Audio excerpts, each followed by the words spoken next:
bonjour à tous pour cette partie d'après-midi que nous allons passer ensemble. Donc, le thème abordé aujourd'hui, c'est l'étanchéité à l'air dans les constructions en ossature bois. Mais on ne va pas se contenter de parler d'étanchéité à l'air, on va aussi regarder ce qu'il faut faire au niveau de l'étanchéité à la pluie et au vent. On va reparler aussi un petit peu de protection contre les remontées capillaires et on va parler d'isolation thermique et acoustique. En gros, tous les projets, tous les paramètres à tenir en compte quand on a un projet de construction d'ossature bois pour pouvoir livrer à nos clients ou réaliser en autoconstruction une maison de qualité. Donc, on ne construit pas pour 10, 15, 20 ans, on construit pour 80, 100 ou 125 ans, voire plus si affinité. Alors, la table des matières de ce que nous allons aborder cet après-midi, une très courte présentation d'Isoproc. On va rappeler quelques modes constructifs en ossature bois parce que ça change un petit peu la façon d'aborder certaines parties du discours. Un rappel de physique du bâtiment, ce qu'il faut pour réaliser une paroi efficace et durable. Et quand on parle de paroi, ça peut être aussi bien les parties verticales, donc les murs, ça peut être un plancher horizontal sur un vide ventilé ou sur un carport, ça peut être une toiture plate, ça peut être une toiture inversante. Quel produit, quelle mise en œuvre, et nous ferons le tour du bâtiment, connexion dalles de sol, murs et planchers intermédiaires, raccords de toiture, placement de châssis et de fenêtres, que nous soyons en partie inclinée de toiture ou en partie verticale de mur. Qui sommes-nous, Isoproc? Quelles sont nos motivations? Un constat: le secteur de la construction est gourmand en matières premières et en énergie. On entend souvent dire la pollution, ce sont les camions, la pollution, c'est l'industrie, la pollution, c'est l'aviation, ce sont les bateaux de croisière. En réalité, le secteur de la construction est très loin d'être neutre. Et nous sommes gourmands en matières premières et en énergie, mais nous sommes généreux en production de déchets et d'émissions de CO2. Et le but que nous poursuivons chez Isoproc, c'est de mettre à votre disposition des matériaux qui vont vous permettre de réduire les exigences en matières premières et en énergie et de réduire la production de déchets. Et donc, typiquement, nous serons toujours avec des produits d'origine végétale et renouvelable, particulièrement pour nos panneaux en fibre de bois, Célite, ou pour notre cellulose IQ3, et nous allons choisir toujours les méthodes les plus vertes pour produire tous ces différents matériaux et les mettre à votre disposition. Sur le fronton de notre usine à Ciney, donc là où nous produisons notre cellulose IQ3, donc au cœur de la Belgique, pratiquement au centre. Bon, géographiquement, ce n'est pas vraiment à 100% le centre, mais au niveau de la distribution, on est très bien positionné. Eh bien, nous avons repris les thèmes de l'UNESCO sur lesquels la production et la construction, le secteur de la construction peut avoir un impact, donc c'est-à-dire la consommation des sols, l'eutrophisation des rivières, la qualité de l'air, et donc tout ça, nous y sommes vraiment très, très attentifs en permanence. Que proposons-nous concrètement pour résoudre ces différents objectifs, pour répondre à ces différents objectifs? 3 matériaux principaux. Donc, on va proposer des panneaux de fibre de bois qui s'appellent Célite 4D et qui vont nous permettre de faire la peau extérieure d'un bâtiment. Cette peau, on va lui demander d'être étanche au vent, d'être étanche à la pluie. Elle va jouer aussi un rôle en acoustique, en contreventement. Donc, il y aura beaucoup de points qui vont pouvoir être atteints grâce à ce panneau fibre de bois. Côté chaud intérieur, nous allons construire une peau étanche à l'air et entre ces deux, nous allons venir avec notre isolant IQ3 qui n'a pas de forme, et ce qui est un avantage énorme dans le cadre de l'isolation d'un bâtiment, c'est que cet isolant qui n'a pas de forme, qui va être mis par insufflation mécanique, eh bien, va nous permettre d'obtenir un résultat et une garantie de résultat vraiment très, très élevée. Alors, nous avons encore dans la gamme, malgré tout, différents types d'autres isolants. Par exemple, la gamme Natureld. Nous sommes ici avec des panneaux fibres de bois en dimension donnée. Donc, on va commencer à 40 mm, 50, 60, jusqu'à 180 mm. Généralement, 60 cm sur 1,20 m. Alors, notre isolant phare et favori, c'est l'isolant qui n'a pas de forme, que l'on va mettre par insufflation. Mais dans certains cas, ça a du sens d'avoir des panneaux en fibre de bois qui sont évidemment beaucoup moins rapides au niveau de la mise en œuvre, mais qui vont permettre, dans des petites surfaces ou à des endroits très localisés, ne pas déplacer une entreprise pour venir faire de l'insufflation. Nous aurons une gamme de petits profilés complémentaires, donc ce ne sont pas des profilés structurels, ils viennent se greffer sur une charpente existante et ça va nous permettre, en cas de rénovation, charpente, nous sommes bien dans le secteur de l'ossature bois, et on va permettre donc d'augmenter la chambre disponible pour venir mettre de l'isolation thermique. On avait parlé hier, on avait une formation hier sur les toitures à versant. On peut épaissir une toiture par l'intérieur ou par l'extérieur. On va moins débattre de cela aujourd'hui. Nous avons une gamme complémentaire qui s'appelle Triotherm. Et Triotherm est un système qui permet principalement de faire la pose de châssis en partie verticale, donc au niveau des murs. Et on va mettre le châssis non plus dans l'épaisseur du mur, mais à l'extérieur de la construction. Ce ne sera pas exactement le thème d'aujourd'hui, mais nous allons voir en fin de présentation qu'un des éléments de cette gamme Triotherm va nous permettre de faire des poses très intéressantes sans pont thermique au niveau des châssis dans l'ossature bois. Donc, on en verra un exemple en fin de présentation. Et enfin, nous avons toute la gamme X-Floc qui permet de faire l'insufflation. On a une cellulose qui n'a pas de forme au départ. Il faut l'insuffler dans les compartiments et il faut garantir le remplissage intégral. Eh bien, grâce à la gamme de matériel X-Floc, nous aurons ce qu'il faut au niveau de l'outillage pour réaliser ce travail. Alors, nous avons donc des matériaux de qualité. Ça, c'est la moindre de nos ambitions, c'est de mettre à votre disposition un bon choix de matériaux très intéressants, mais ça ne suffit pas. Pour obtenir un travail de qualité, il faut absolument une main-d'œuvre. Et la pose, la mise en œuvre des matériaux représente généralement 65-70% du résultat final, les matériaux eux-mêmes représentant 30 à 35%. Donc il faut absolument allier les deux. Les meilleurs matériaux du monde, mais mis en œuvre de façon approximative, voire incorrecte, eh bien, vous n'obtiendrez évidemment pas le résultat. Donc, la qualité de la main-d'œuvre est fondamentale et nous avons une volonté de formation qui est présente de façon quotidienne. Tous les jours, tous les jours, tous les jours, nous voulons aider tout le monde, que ce soit les concepteurs, que ce soit les artisans, que ce soit les autoconstructeurs ou encore les négociants. Eh bien, il faut que chacun tire le meilleur parti des matériaux qui sont mis à notre disposition. Alors, pour vous, un service d'assistance complet aux heures de bureau, donc du lundi au vendredi, de 8h à 17h, et nous pouvons étudier en votre compagnie, associé avec vous, on peut résoudre les difficultés que vous avez. Alors, ce qu'on aime bien faire, c'est d'anticiper, donc prendre contact avec nous avant le début d'un chantier est très intéressant. Quand on est en panique sur un chantier difficile où les choses deviennent tendues entre les différents comment, je ne sais plus, acteurs, excusez-moi. Alors là, entre les différents acteurs d'un chantier, ça c'est beaucoup plus compliqué et c'est plus difficile de trouver la bonne solution. Donc, n'hésitez pas à nous appeler avant et après. On peut faire aussi les tests de vérification. Et pour tous les entrepreneurs, pour tous les architectes qui vont loin dans la qualité, nous vous invitons à prouver cette qualité. Donc, faites réaliser des tests d'étanchéité à l'air, faites réaliser des mesures au niveau de vos conduits de ventilation pour prouver que ce que vous aviez prévu sur papier, eh bien, ce qu'on est en train de livrer au client final, c'est évidemment une chose très, très importante. C'est avoir de l'ambition, et puis vérifier que cette ambition, on a réellement réussi à tenir ses promesses. Quelques rappels sur les modes constructifs en bois.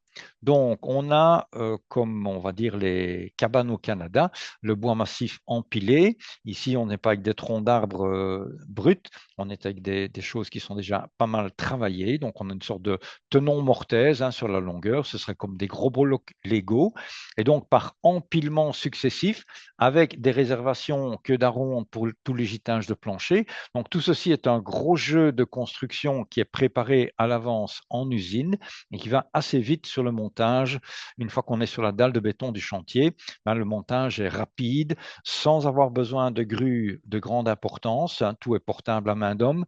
Donc, c'est une technique absolument abordable. Une autre façon de construire, c'est préparer en usine des éléments qui sont soit contre-collés, soit contre-cloués, soit les deux. C'est toujours un nombre impair de couches, donc c'est toujours, comme on le voit sur le camion ici, 3, 5, 7, 9 couches, et éventuellement, ça dépend de la taille du projet, du nombre d'étages. Donc on est en Suède pour le moment en train de construire des tours qui vont représenter 20 à 25 étages en ossature bois avec ce type de construction, avec, il faut quand même le dire, une colonne bétonnée au centre du bâtiment, je dis plusieurs colonnes bétonnées au centre du bâtiment qui contiennent les cages d'ascenseur et qui vont participer au contreventement et au raidissement donc de toute cette tour de grande hauteur. Le principe est très simple, 4 coups de grue et vous avez posé les 4 côtés extérieurs, quelques coups de grue pour poser le plafond du rez-de-chaussée qui devient le plancher du premier étage et quelques coups de grue après, on a posé la toiture. Sur ce type de construction, en fait, il est assez simple de le rendre étanche à l'air, mais il faudrait, sur ce qu'on voit ici, traiter toutes les coutures. Donc, chacun des panneaux en 3 plis ou en tout cas en 5 plis, on est bien étanche à l'air. En 3 plis, ça peut poser parfois des problèmes parce que quand on va forer les trous de blochers électriques et les gaines électriques, on a déjà 2 épaisseurs de bois qui sont traversées par cette réservation pour les blochers électriques. Il n'en reste donc plus qu'une à l'extérieur. Donc, on pourrait, dans certains cas, avoir quelques fuites. Mais malgré tout, c'est plutôt simple à rendre étanche à l'air, excepté la difficulté majeure de ce type de construction, c'est bien le contact avec la dalle de sol. Donc, on a besoin là-bas de remontée, de protection contre la remontée capillaire. Selon la précision du maçon au niveau de la dalle de béton, eh bien, on peut avoir un certain écart entre la construction en ossature bois et la dalle de béton. Et dans mon expérience sur plusieurs années, c'est souvent à ce niveau de raccord entre la construction en bois qui est, elle, très linéaire et d'une précision, on va dire, millimétrique, et la dalle de béton qui n'est pas au même niveau de précision. Là, c'est le point le plus délicat, mis en évidence aussi par le Bildweiss, donc le raccord entre les parties verticales et les parties en ossature bois et les parties horizontales en matériaux minéraux, c'est souvent le point faible de ce type de construction. Voilà, mais ça, on aura l'occasion d'en reparler. Chacun de ces panneaux est étanche par lui-même, en principe, mais il faut donc travailler au niveau des coutures. Et si on regarde ici, on aurait donc les coutures horizontales entre le mur du rez-de-chaussée, la dalle de plancher, le mur de l'étage. On a les coins, on aura les raccords en toiture. En fait, c'est assez simple à l'avance, sur plan, de calculer de combien de mètres ruban nous aurons besoin pour faire l'étanchéité complète du bâtiment. 2 techniques encore. On a ici la technique balloon, où on donne priorité aux éléments verticaux. Donc, vous avez à ce moment-là les pièces de bois qui sont d'un seul tenant sur la hauteur du bâtiment et on vient gripper entre les planchers et puis on va remplir ces différents portiques, on va les remplir avec de l'opaque ou du transparent, donc on aura éventuellement de très grands châssis vitrés, ou bien on retrouve ici éventuellement une construction en bois empilé qui va fermer une partie. Donc ça, c'est priorité aux éléments verticaux, ou bien nous avons encore l'autre type de construction où là, on va travailler par étage, on parle donc en anglais de platform frame, et donc nous sommes ici sur ce qu'on appelle aussi parfois l'ossature canadienne, et là vous avez des poteaux verticaux qui correspondent à une hauteur d'étage. On dresse les cloisons du rez-de-chaussée. Donc, dans ce cas-ci, des cloisons nues. On n'a pas le panneau ni à l'intérieur ni à l'extérieur. On verra après qu'il y a de multiples dérivés par rapport à ça, selon le type d'entreprise qui réalise le travail. On vient mettre en place la galette, la structure qui va nous permettre de construire le plancher entre le rez-de-chaussée et l'étage. Et donc, finalement, c'est un jeu d'empilement et on arrive assez rapidement. Donc, la première image de cette construction, c'était lundi. Et là, nous sommes vendredi. Et vendredi à 17 h, le bâtiment sera protégé par sa sous-toiture avec une équipe de 3 personnes. Donc, c'est rapide aussi au niveau du montage. On a fait le tour des différentes méthodes de construction. Dans la majorité des cas, un avantage énorme de la construction en ossature bois, c'est que vous avez un espace largement dimensionné pour pouvoir venir mettre en place de l'isolation thermique. Donc, ceci est une maison que j'ai construite en 2010 du côté de Leuven, un chantier participatif, donc le propriétaire, son épouse et d'autres personnes. Donc, c'est un chantier formatif. Et on se trouve avec ici une maison passive et on voulait 400 mm d'épaisseur d'isolation. Et donc, tous les murs et toitures, nous avons 400 mm d'épaisseur de cellulose. Je peux vous dire que la taille de la chaudière, ben, c'est gros comme un tout petit boiler de 5 litres en dessous d'un évier pour une cuisine, hein. Voilà. Alors, on peut aussi mélanger les choses. Et on va se trouver, par exemple, ici avec une technique mixte où vous avez des murs pignons séparatifs entre différentes maisons qui sont en bloc silico-calcaire. Nous sommes sur un projet qui est déjà assez ancien, c'est 2001, le Pic au Vent dans la région de Tournai. Ce sont toute une série de bâtiments passifs et l'objectif des architectes à cette époque, c'était de fournir du bâtiment passif au même prix que le bâtiment standard de l'époque. Donc en 2001, on n'était pas du tout dans l'habitude de construire super efficace. Bon, c'était mieux qu'en 1990 ou 1980, mais ce n'était pas ce qu'on est capable de faire en 2025. Et donc, on peut voir ici le double mur que vous avez en briques silico-calcaire. Et si on revient sur la dia précédente, une préparation en atelier avec tout ce qu'on a fait, les muralières, les poutres de refend. Tout ça, ce sont des encoches en queue d'aronde dans lesquelles on vient simplement enfiler tous les éléments horizontaux du plancher, donc tout le gitage de plancher. Donc, c'est de nouveau une préparation assez importante en amont du chantier et le chantier, lui, permet d'aller vite. Donc, on est relativement peu influencé ou soumis aux inconvénients climatiques. Donc, pour le moment, pendant que je vous parle, moi, j'ai des superbes flocons de neige qui sont en train de tomber devant la fenêtre de mon bureau. Et dans 10 minutes, j'aurai ciel bleu, peut-être. Alors, un petit rappel de physique du bâtiment. Pour une maison confortable, qui soit aussi économe et dans laquelle on peut vivre en bonne santé, nous devons travailler absolument sur 3 grandeurs simultanément. L'isolation thermique, qui, si on choisit bien les choses, joue aussi beaucoup dans l'isolation acoustique. Puis nous aurons un besoin de ventilation. Je vous rappelle que nous prenons de l'oxygène et nous rejetons du CO2. Donc, dès qu'on va mettre une série de personnes, une famille, 3, 4, 5 personnes, ou une classe, 20 gamins dans une classe plus le professeur, eh bien, il faut assurer une ventilation adaptée aux besoins. Pour que cette ventilation puisse être calibrée et ajustée, donc ce n'est pas le thème du jour, mais pour que la ventilation puisse être adaptée aux besoins, vous ne pourrez réaliser ça que dans un bâtiment dont l'enveloppe est connue et maîtrisée. Donc l'étanchéité à l'air est un prérequis au dimensionnement correct et au fonctionnement correct d'un système de ventilation. Je ne suis pas en train de dire qu'on est obligé de mettre une ventilation mécanique. Je rappelle qu'on est obligé de ventiler puisque nous produisons du CO2, mais pour avoir une ventilation adaptée aux besoins, vous devez d'abord faire une enveloppe étanche à l'air. Donc on entend régulièrement dire, oui, mais si tu es étanche, tu dois ventiler. Ce n'est pas dans ce sens-là qu'on doit réfléchir. Tu veux ventiler de façon adaptée à tes besoins, tu ne pourras faire ça que si tu as fait une enveloppe étanche à l'air au départ. Relation supplémentaire entre la capacité de température de l'air, donc entre -10 et +25 degrés ici par exemple, et nous allons voir qu'en fonction de cette température de l'air, nous pouvons transporter plus ou moins de grammes de vapeur d'eau par mètre cube d'air. Que cherchons-nous pour être bien d'un point de vue physiologique? Nous avons besoin d'environ 20 degrés.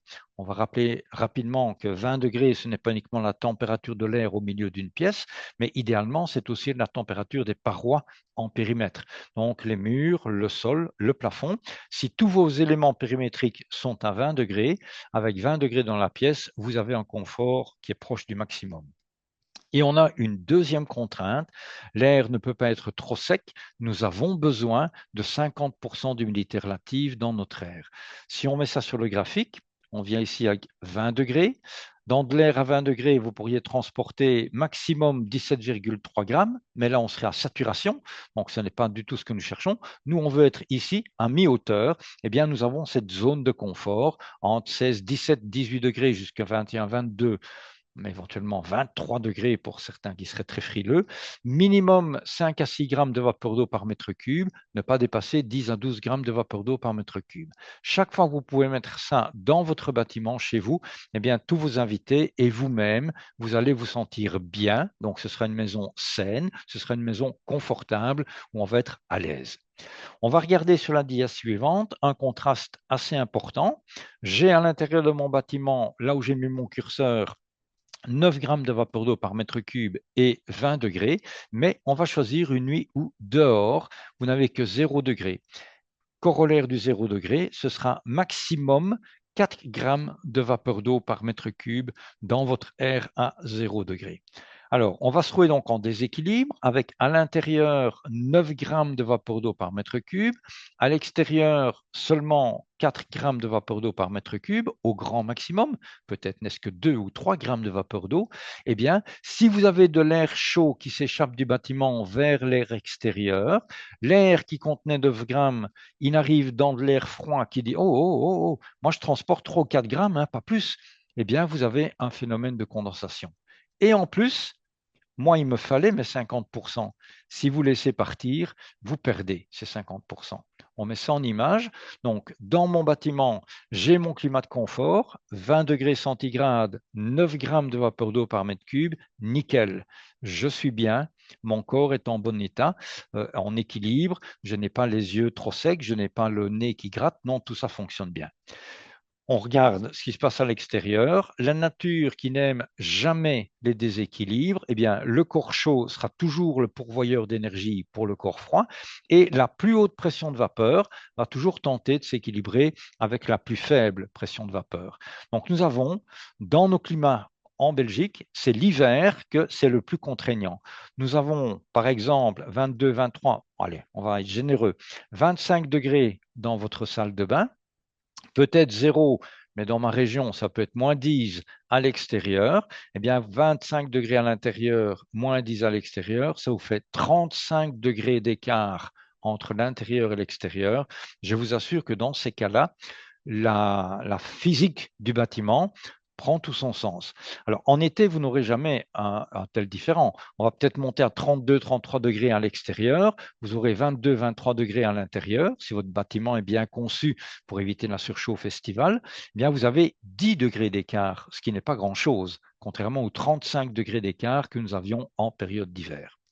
Conclusion, la vapeur d'eau qui est à l'intérieur voudrait partir vers l'extérieur et pour faire ce voyage, elle n'a que deux méthodes. Il y a deux moyens de transport différents. Elle va travailler par diffusion, c'est-à-dire que c'est uniquement la vapeur d'eau qui va se déplacer progressivement au travers de toutes les couches. C'est un phénomène qui est très lent, qui est progressif et qui est sur des grandes surfaces. De façon générale, ces phénomènes de diffusion, où c'est uniquement la vapeur d'eau qui traverse les couches, ne vont pas nous poser de problème si nous prenons soin de mettre à l'intérieur les matières les plus freinantes à la vapeur d'eau. Et plus nous allons vers l'extérieur, plus les matières sont ouvertes, eh bien le phénomène de diffusion ne va pas nous influencer beaucoup, on n'aura pas de souci. Malheureusement, on a un phénomène beaucoup plus violent, ce serait d'avoir une mauvaise couture, donc le trait rouge ici représente mon plan d'étanchéité à l'air. Si vous n'avez pas réalisé la couture à n'importe quel endroit de cette construction, si vous n'avez pas réalisé la couture entre les différents matériaux, là, vous avez une fuite. Et ce n'est plus simplement de la diffusion, mais c'est bien de la convection. On pourrait comparer ça à une convection. Vous êtes en vélo, vous roulez sur une punaise, sur un clou, sur une branche d'aubépine, vous crevez un pneu, c'est dégonflé, vous êtes en panne. La convection, c'est violent, ça pose un souci. Par contre, vous avez une vieille chambre à air qui n'est plus 100% étanche, elle est un tout petit peu poreuse. Vous gonflez votre pneu à 2 kg au centimètre carré avant de démarrer votre journée. Vous pouvez rouler 30, 40, 50 km avant de devoir regonfler encore un tout petit peu le pneu. Donc la diffusion, on peut gérer, il faut choisir l'ordre des couches. La convection, ça, il faut vraiment éviter. Et pour éviter ça, nous devons construire du côté chaud intérieur un écran. On va lui demander deux choses. On lui demande premièrement d'être étanche à l'air, ça c'est pour éviter la convection, et on lui demande deuxièmement de réguler la vapeur d'eau. Je vous rappelle qu'on a dit qu'on allait mettre à l'intérieur les matériaux les plus freinants. Le but, c'est bien d'empêcher la vapeur d'eau qui est ici de partir vers l'extérieur. Si elle part, j'ai un risque de condensation, puisque l'air à l'extérieur dit tu m'amènes 9 grammes, moi je ne veux pas prendre 9 grammes. Et deuxièmement, vous avez l'air qui devient trop sec chez vous. Donc il faut garder la vapeur d'eau à l'intérieur. OK, je vous entends dire oui, mais moi, on m'a toujours dit que c'était trop humide dans les bâtiments. En réalité, c'est le contraire. Nos bâtiments, en période d'hiver, dans 95% des situations, nos maisons unifamiliales sont trop sèches en période d'hiver. Nous avons beaucoup de statistiques qui montrent que 35-40% d'humidité relative dans les maisons en hiver, c'est courant, alors qu'on va arriver à 65, 70, 80% dans certains cas en période estivale. Donc, nous devons garder la vapeur d'eau chez nous, sinon condensation dans la partie extérieure de la construction et air trop sec chez nous. Alors, on va mettre en évidence différents types de membranes que l'on peut mettre en place. On remet ici au niveau climatique 20 degrés à l'intérieur, 50% d'humidité relative. Donc ça, c'est mon climat de confort désiré. Et on va prendre ici, bon, tantôt j'étais à 0 degré. Maintenant ici, la mesure en laboratoire, nous sommes à moins 10. Donc on a une chambre climatique, par exemple, au sein de Buildweiss. Donc on peut reproduire tous les climats que l'on veut dans cette chambre climatique. Et on va regarder ici avec une différence. Donc c'est un beau contraste entre l'intérieur et l'extérieur. On a une construction qui est très simple. On a 140 mm d'isolation ouverte à l'air.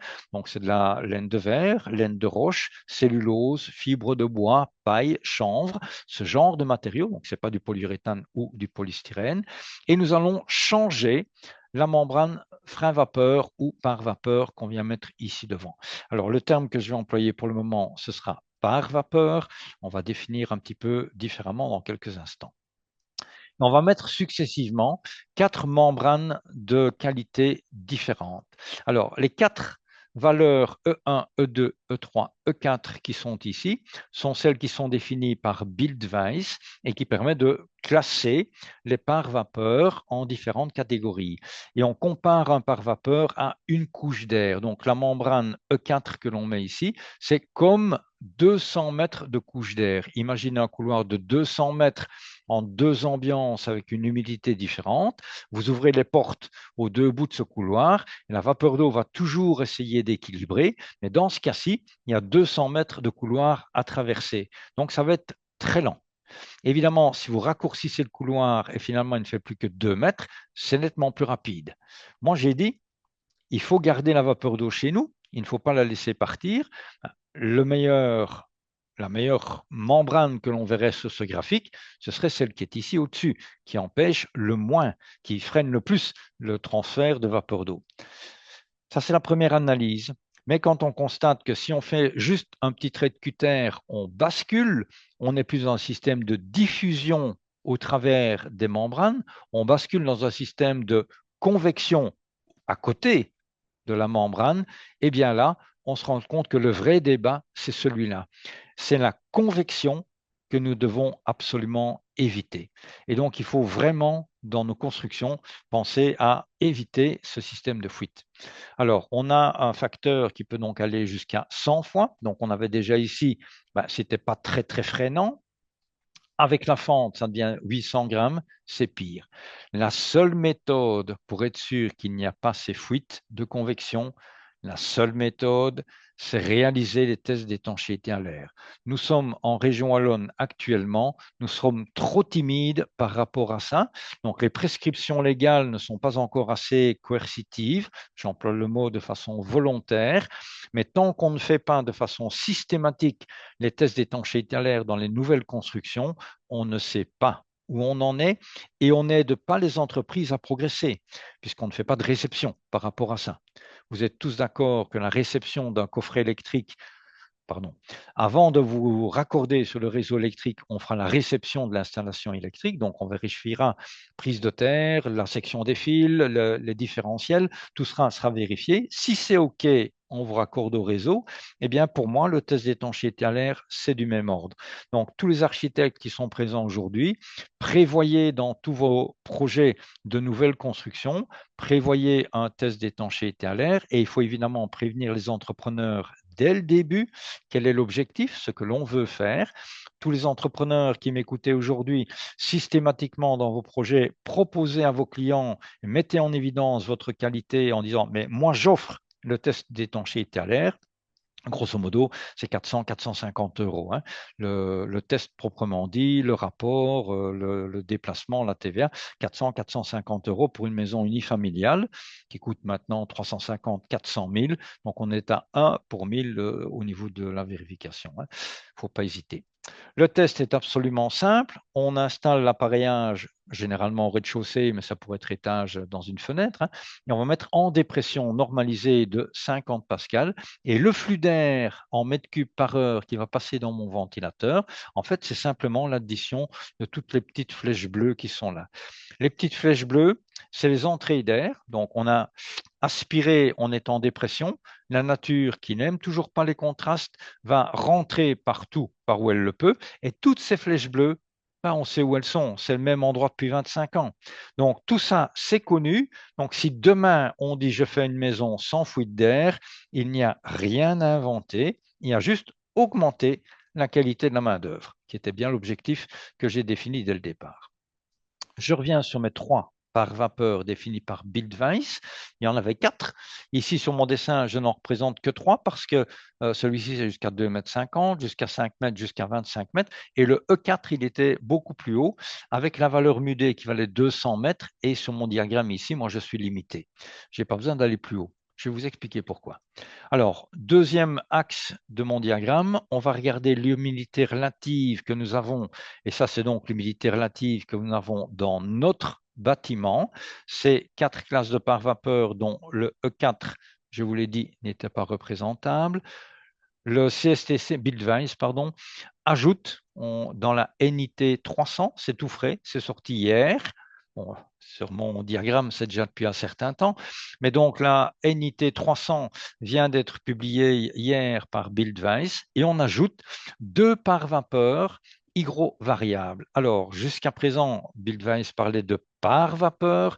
Moi, je parle de frein vapeur et je vais me parler de frein vapeur hygro-variable. On vous a mis ici des exemples. Donc, entre 2 et 5 mètres, c'est typiquement un panneau d'OSB qui va être utilisé souvent pour la peau intérieure d'un bâtiment avec un effet de contreventement aussi qui lui est demandé. On va se trouver ici avec des feuilles de polyéthylène, feuilles d'aluminium, polymères bitumineux, donc typiquement des visquines, ce genre de matériaux, ou des membranes de PDM. Et ici, nous avons des éléments variables et typiquement le EV2. Alors, les conditions du test, tout ça, vous pourrez le trouver dans l'étude complète de Buildwise. Mais donc, on va avoir c'est la même méthode de mesure que pour tous les autres.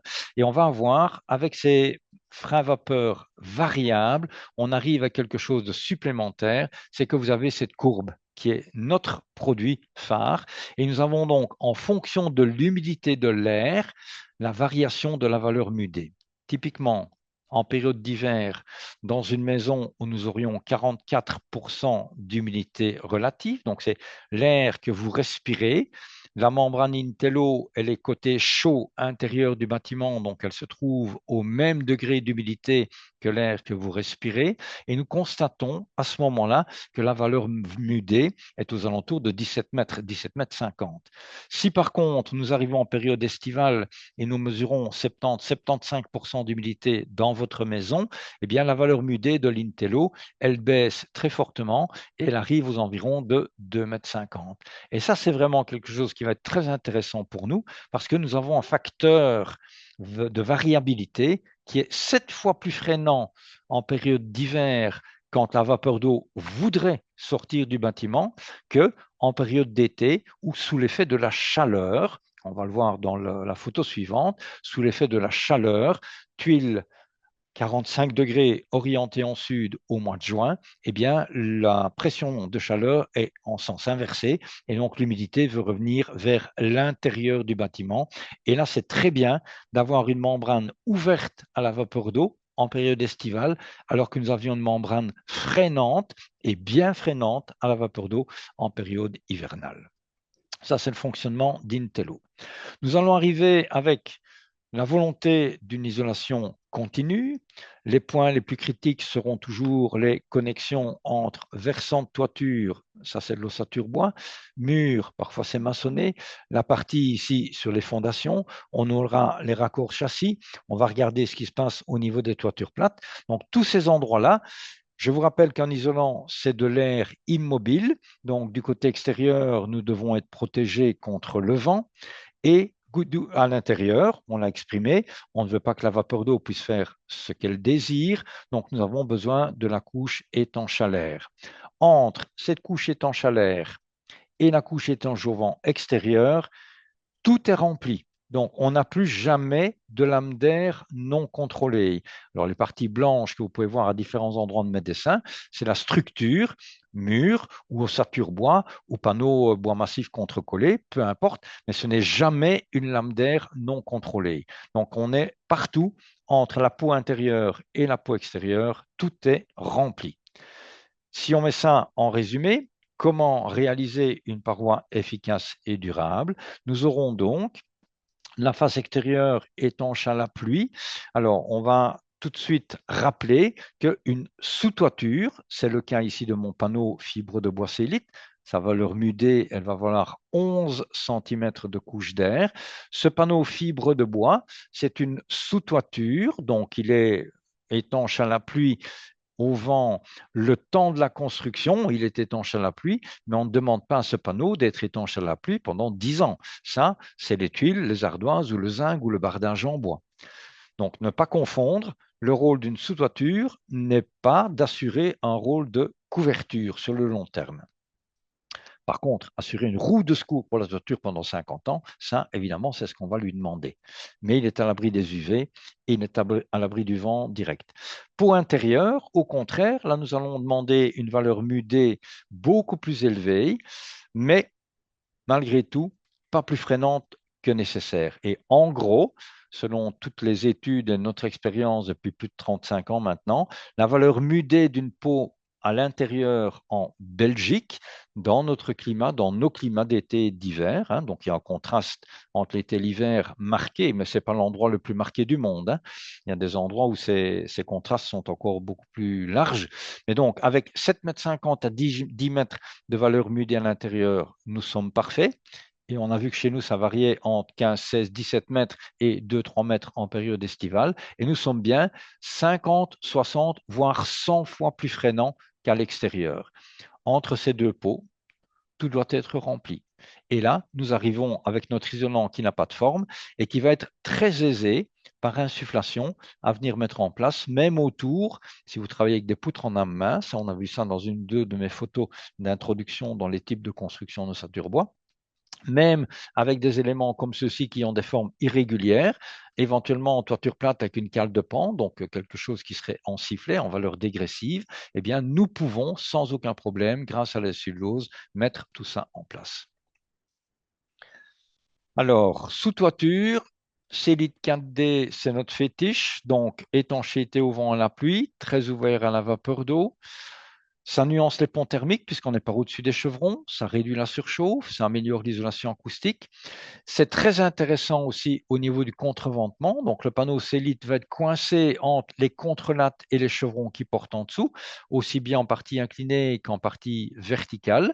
Donc, on a un effet de contreventement qui est intéressant et on n'aura pas de contrepente en partie finale. On va revoir ça dans un ou deux dessins de coupe qui vont arriver dans quelques instants.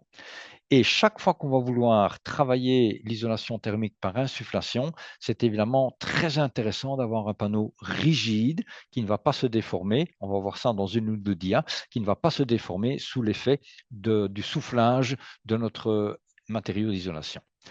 Pas de perte de marchandises. Quand on arrive au bout du rang, on coupe et on recommence le rang suivant.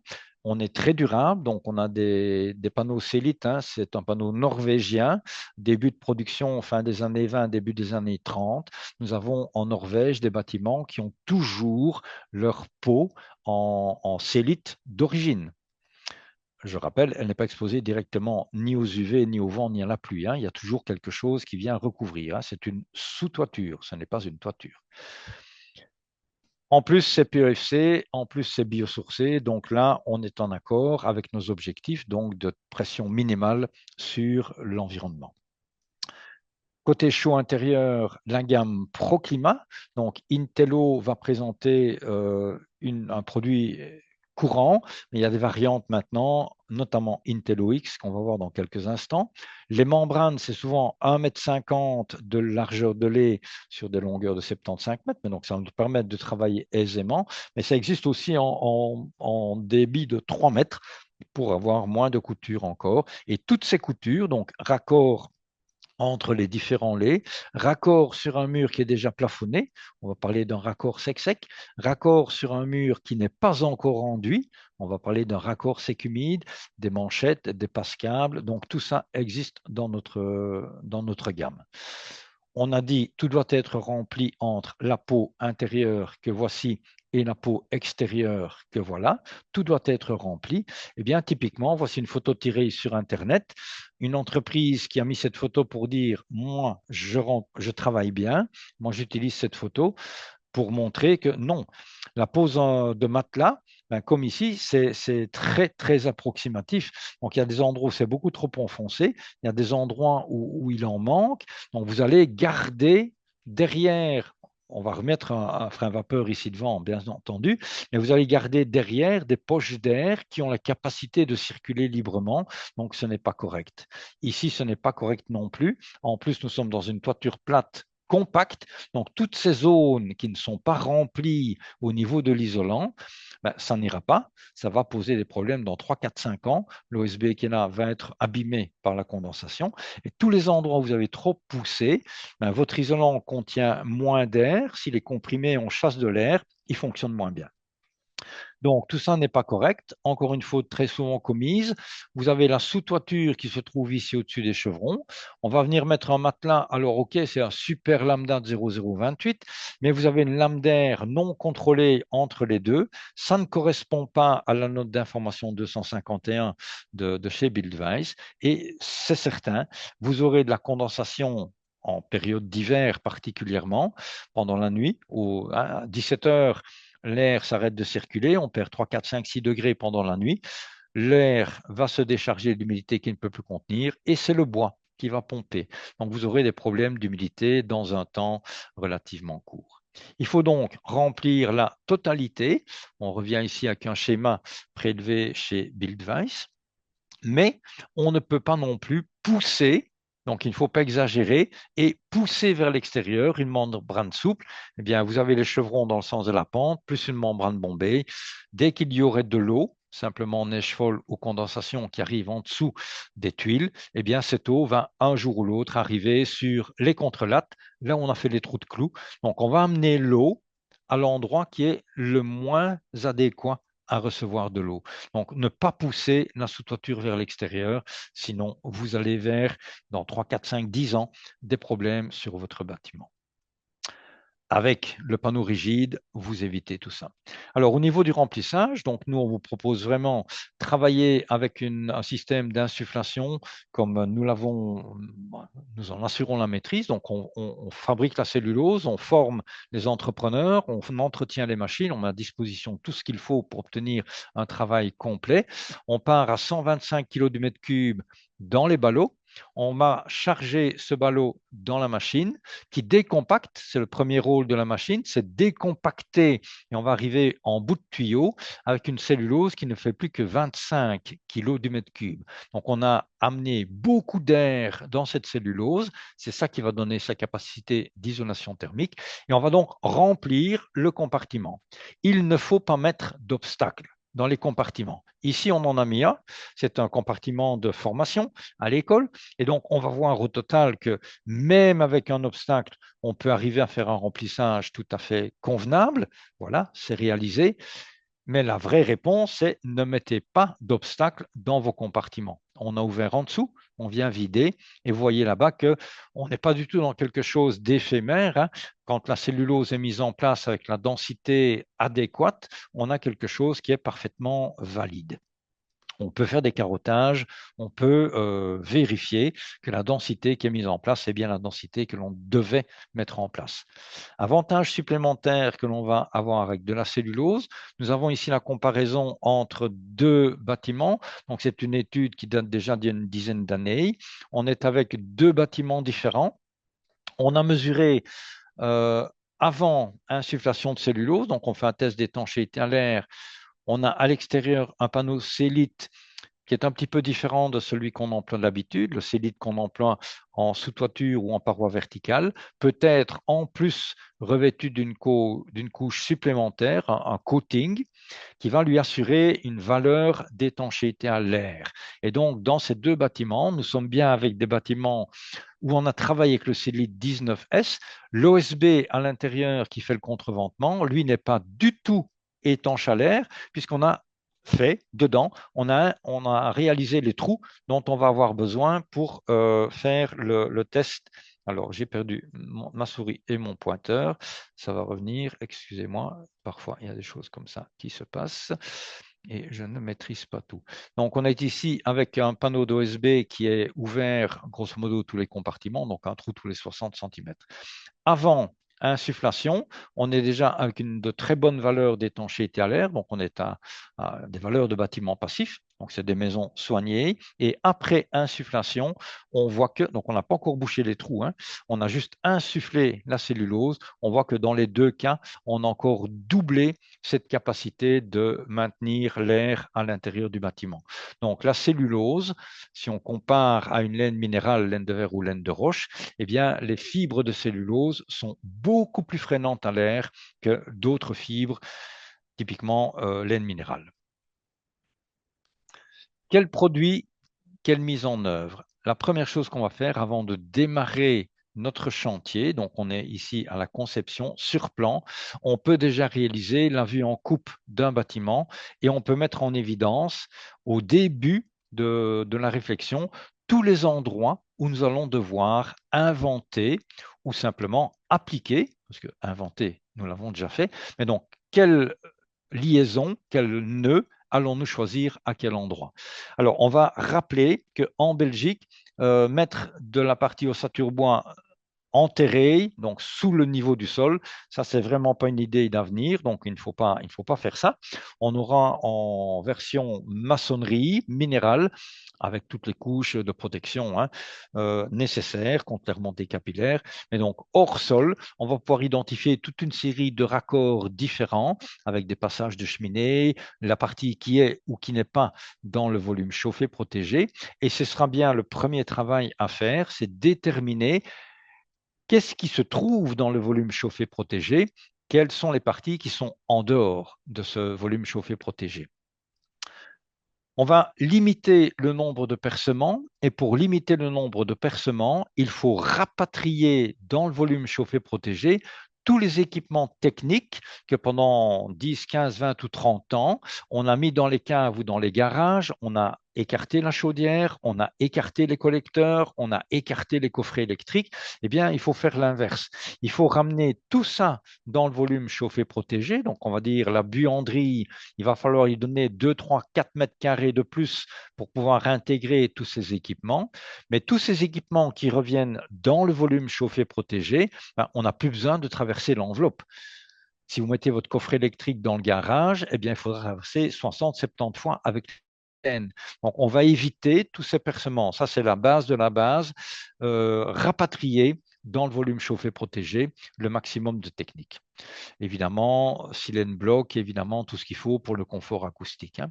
Organiser la concertation entre les acteurs. Donc, on a un architecte concepteur, on aura des maçons, on aura des menuisiers charpentiers, on aura finalement un couvreur, un électricien.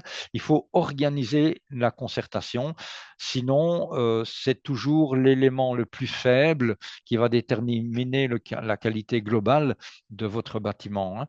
Donc, il faut absolument amener en formation toutes les personnes avec qui vous voulez travailler.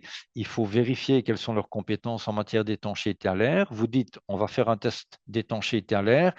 Si quelqu'un dit, moi, je ne sais pas ce que c'est, il faut l'inscrire à une formation chez nous. Il y en a tout le temps. Donc ça, vous aurez l'occasion de le revoir en fin de présentation. Et on fait un test d'étanchéité à l'air. Je l'ai déjà dit tantôt, c'est sous-employé actuellement de façon notoire en région wallonne, si on compare par rapport à la région de Bruxelles-Capitale ou à la région flamande. Donc on est en retard en Wallonie, on est trop timide et il faut le faire avant de placer les finitions. On va le voir dans l'image suivante, mais tout ce qui est câblage, tout ce qui est technique, tout ce qui est ventilation, ce sont des éléments qui peuvent être très perturbateurs par rapport à la couche d'étanchéité à l'air et donc, il faut vérifier avant de mettre les plaques de finition, sinon on n'a plus accès et la correction devient plus compliquée. Alors que c'est un avantage des constructions en ossature bois, on peut faire le test d'étanchéité à l'air à un moment où toutes les techniques sont en place, mais on n'a pas encore mis les finitions, donc c'est bien. Donc, la première chose, c'est concevoir. La deuxième chose, ce sera de choisir les matériaux. Nous avons des matériaux qui ne sont pas ou pas très étanches à l'air et on a au contraire des matériaux qui sont reconnus. Par exemple, le verre. Donc, chaque fois qu'on va être dans les parties vitrage, double, triple, simple, peu importe, mais une feuille de verre est parfaitement étanche à l'air. Des feuilles d'acier, zinc, aluminium, on est étanche à l'air. Par contre, les matériaux classiques des maçons, blocs de béton, béton cellulaire, terre cuite, ce n'est pas étanche à l'air par nature, mais ça le devient. Dès que vous mettez une couche d'enduit appropriée et dans la bonne épaisseur sur ces matériaux qui n'étaient pas étanches à l'air au départ, vous obtenez finalement un complexe matériau minéral plus couche d'enduit, vous obtenez quelque chose qui peut être intéressant. Nous, ce qui nous intéresse, c'est le bois. Et on va trouver du bois dans les deux catégories. Certains panneaux dérivés du bois ne sont pas étanches à l'air. Typiquement, notre panneau Célite fibre de bois, je le définis comme étant étanche au vent, mais il n'est pas étanche à l'air. C'est-à-dire, je ne peux pas en faire un cube et puis le gonfler à 5 kg par centimètre carré. Ça ne marchera pas. Par contre, je peux faire un cube et s'il y a du vent, ben, le vent ne rentrera pas dedans, le vent va se détourner autour. Donc, on est étanche au vent, on n'est pas étanche à l'air. Et l'OSB, très employé dans les constructions ossature bois, de quel côté va-t-on mettre l'OSB? Eh bien, ça dépend un petit peu des différents types. Le problème que nous avons pour le moment, c'est que les OSB ne sont pas identifiés en matière d'étanchéité à l'air. Tous les isolants fibreux, dont la cellulose, ne sont pas étanches à l'air par nature, donc il faudra les équiper des pots extérieurs et intérieurs adéquates, des anciennes pièces de charpente, des traits de Jupiter, des assemblages par cheville. On n'est pas avec des matériaux étanches à l'air. Les murs hétérogènes, donc chaque fois que vous avez différentes compositions, si on prend par exemple les compositions de murs traditionnelles dans nos cœurs de ville, donc je suis en Pierreuse à Liège, je suis dans le quartier de la Rue Haute et des Marolles à Bruxelles, on va aller au centre de Spa, on va aller à Zurbrood, on va aller à Charleroi, on va aller à Malmedy. Dans les cœurs de ville, on trouve des maisons en ossature bois, encore certaines du 15e, 16e, 17e siècle. Et nous avons donc bien une structure en bois remplie avec terre et paille. Ça, c'est la construction traditionnelle et c'est ce qu'on est en train de remettre au goût du jour pour le moment. Eh bien, nous sommes là avec des murs hétérogènes. Chaque fois qu'il y a différence de matériaux, il y a risque d'avoir des fuites d'air. Prémur prédale en béton, ourdi avec dalle de compression et ceinture coulée. Et ce qui nous intéresse, nous, de nouveau, c'est tous les matériaux modernes. Les poutres en lamelé collé, le bois massif, donc on parle ici de KVH, on parle de bois contre-collé, de bois contre-cloué, tous ces éléments modernes en bois actuel, avec des marquages C18, C24, donc il faut aller revoir tous les eurocodes pour préciser tout ça. Et donc tous ces matériaux modernes sont très intéressants pour nous au niveau de la construction en ossature bois. Et évidemment, ça c'est le minimum du minimum, tous les fabricants de membranes d'étanchéité à l'air, donc Proclimat en est un, eh bien évidemment, nous ne devons mettre à votre disposition que des membranes qui soient tout à fait efficaces à ce niveau-là. L'étanchéité des panneaux d'OSB, nous sommes ici sur, alors je ne connais pas exactement la situation de prise de la photo, donc est-ce qu'on est sur un vide ventilé, est-ce qu'on est un terre-plein, je ne sais pas vous dire, mais en tout cas, on a mis en dépression, on a la membrane Intello qui se gonfle, c'est bien que nous avons de l'air qui passe au travers du panneau d'OSB, ou bien, comme les joints ici ne sont pas collés, c'est peut-être simplement au travers des joints. Je n'en sais pas plus. Par contre, on a une donnée valide par le CSTC, Buildwise. Donc, si on considère un mètre carré d'un matériau et que sous 50 pascal, qui est la valeur de dépression à laquelle on va faire un test d'étanchéité à l'air officiel, si sous 50 pascal, vous avez moins d'un dixième de mètre cube par mètre carré par heure, on considère ce matériau comme étant étanche à l'air. Si on met ça à l'échelle d'une maison en ossature bois, 200 mètres carrés de panneaux d'OSB, chaque mètre carré qui perdrait un dixième de mètre cube, eh bien, sur l'ensemble de vos murs, vous perdez 20 mètres cubes. Un châssis de fenêtre mal réglé, ça peut être 80 ou 100 mètres cubes. Donc, ça vous donne une échelle de valeur. Donc, un panneau d'OSB, probablement, on n'est pas avec du 100% étanche à l'air, mais on est avec un phénomène qui tient de la diffusion. Donc, c'est plus des petites têtes d'épingle à gauche, à droite. On n'est pas avec un phénomène de convection, on est avec un phénomène de diffusion. Si maintenant les fabricants de panneaux s'engageaient à mettre une valeur sur leurs panneaux, ce serait évidemment plus simple au niveau de la conception. Donc ça, ce n'est pas encore le cas pour le moment. Il faut faire pression sur les fabricants pour leur dire, écoutez, monsieur, madame, moi je voudrais savoir, j'achète votre panneau, mais quelle est sa valeur au niveau de l'étanchéité à l'air? Si nous sommes 1000 à tous les jours casser les pieds aux fournisseurs, un jour, ça changera. Bon, c'est un. Merci aux 99 autres qui vont me rejoindre. On a dit quelle est l'enveloppe, on a dit quels sont les matériaux et on dit maintenant quels sont les raccords. Alors, vous aurez des raccords secs, humides. Donc, tous les raccords, à mon sens, dans le bâtiment peuvent être réduits à deux types de raccords. Et un raccord sec humide, c'est quoi? C'est lorsque vous devez encore mettre un enduit. On va le voir dans les images suivantes. On peut avoir un raccord typiquement entre un châssis et un mur maçonné sur lequel on va mettre de l'enduit. Eh bien, nous avons besoin d'un raccord sec humide qui va faire donc la liaison entre le châssis et le mur qui sera un jour enduit. Mais ça, nous, on ne va pas en avoir beaucoup. Dans l'ossature bois, on va avoir énormément de raccords sec-sec. On aura plusieurs laits de membrane Intello entre eux, on aura des raccords entre plusieurs panneaux d'OSB, on aura des raccords entre les parties verticales et horizontales. Donc, on aura dans une maison en ossature bois énormément de raccords sec-sec, pratiquement jamais de raccords sec-humide, sauf dans le cas où on a une extension, un bâtiment existant en maçonnerie, très souvent, et on vient adjoindre à ce bâtiment une nouvelle partie qui, elle, est faite en ossature bois. Et là, nous aurons une jonction à faire entre le mur existant en maçonnerie et le mur neuf sec en ossature bois, OSB par exemple. Donc ça, ce sera si après il y a des questions spécifiques, hein, n'hésitez pas, on aura le numéro de notre service technique qui sera à votre disposition aussi. Et on va donc refaire le tour de ces raccords un petit peu partout dans le bâtiment avec quelques exemples. Alors, on change d'échelle, donc on a une petite silhouette. On va mettre ici les différents types de raccords dont on va parler. On va parler du raccord connexion avec la dalle de sol, plusieurs solutions possibles.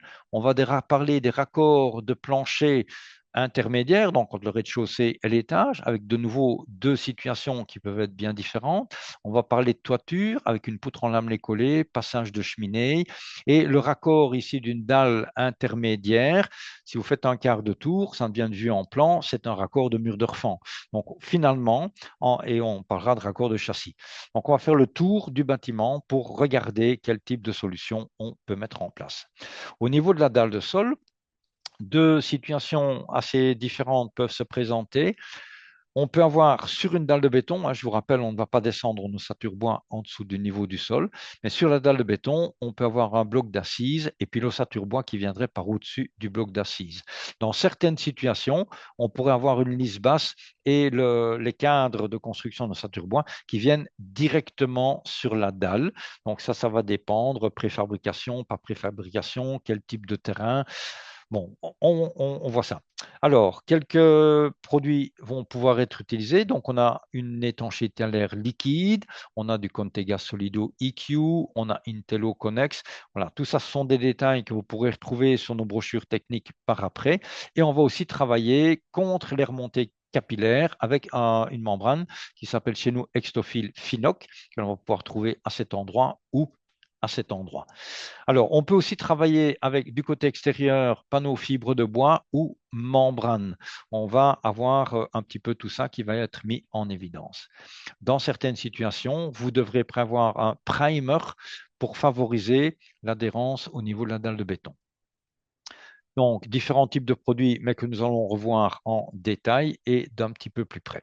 Alors, le produit liquide, Aerosana Viscone, ça c'est quelque chose qui est vraiment très intéressant et qui va nous permettre, même ici dans le cas, vous voyez, on a une dalle de béton. Alors, on a été bien travaillé ici sur le périmètre, hein, donc le maçon a été soigneux, on a quelque chose qui est bien dressé, bien lisse, mais très vite, on peut aussi avoir un petit peu, c'est normal, hein, c'est pas de la plasticine, donc on a quelque chose qui peut être un tout petit peu rugueux, et nous sommes ici avec une situation de préfabrication, donc les éléments caissons sont arrivés sur le chantier déjà fermés, donc on ne s'est pas fixé par un boulonnage au niveau de la sablière inférieure, on a des pattes extérieures, et bien grâce à notre système Aerosana Viscone, on va pouvoir travailler et rendre étanche cette connexion dont j'avais mis en évidence tantôt qu'elle était un point faible habituel dans la construction en ossature bois. Donc, cet Aerosana Viscone, il existe ici sous la forme en seau, 5 litres, avec ou sans fibre que l'on peut appliquer au pinceau. Mais vous avez aussi une forme en saucisse, 600 millilitres.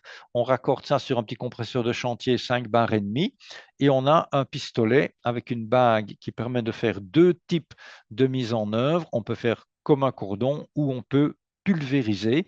Et donc, pour les raccords en pied de versant, en pied de mur, c'est tout à fait intéressant. Et particulièrement dans le système où vous auriez un bloc d'assises, et on a donc l'ossature bois va venir sur ce bloc d'assises, mais là où on vient avec le châssis de fenêtre, ben, typiquement, vous êtes en dessous du sol, on est en dessous du niveau zéro. Là, vous n'aurez jamais, on ne va pas vous recommander de venir avec du panneau d'OSB.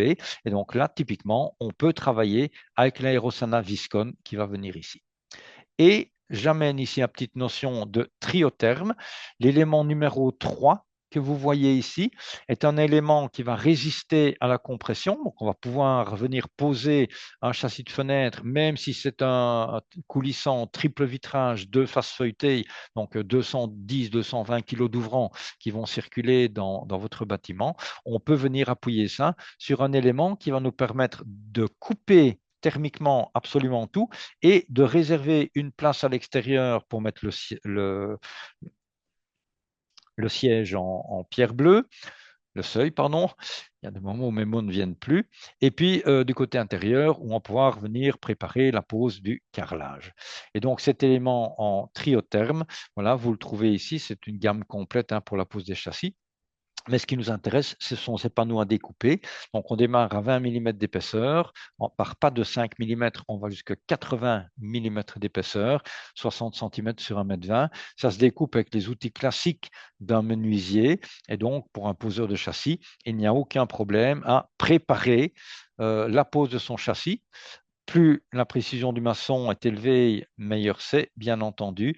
Préparer la pose de la pierre extérieure, préparer le carrelage. Donc tout ça, c'est dans l'anticipation de nouveau. Au niveau des murs et des planchers intermédiaires, nous allons donc avoir principalement deux types de raccords différents.